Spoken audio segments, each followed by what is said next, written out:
नमस्कार मंडळी, भिवू नकोस, मी तुझ्या पाठीशी आहे.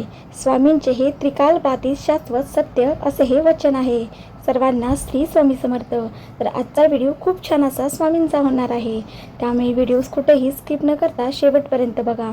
चॅनलवरती जर कोण नवीन असेल तर व्हिडिओला सबस्क्राईब करून घ्या. कमेंटमध्ये श्री स्वामी समर्थ लिहायला विसरू नका. तर आता आपण व्हिडिओला सुरुवात करूया. मनुष्य जन्मापासून मरणापर्यंत सतत भयाच्या छायाखाली जगत असतो, हे कोणीही नाकारू शकत नाही.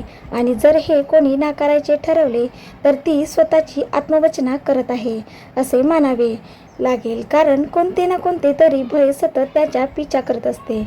चिंतेतून भयाची निर्मिती होते आणि चिंता ही मनुष्याला सतत भेडसावत असते.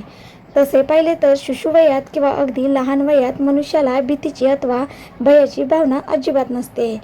देवघरातील निरांजन, पेटती अगरबत्ती, मेणबत्ती अशाकडे बालक सहजपणे झेपावतो. त्या प्रकाशाचे अग्नीचे त्याला आकर्षक असते.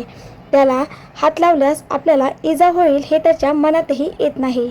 पण हीच जाणीव घरातले मोठे लोक त्याला करून देतात.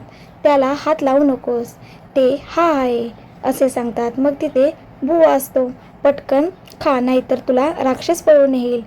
जास्त दंगामस्ती करू नको तर पोलीस तुला पकडतील असे वारंवार बजावतात.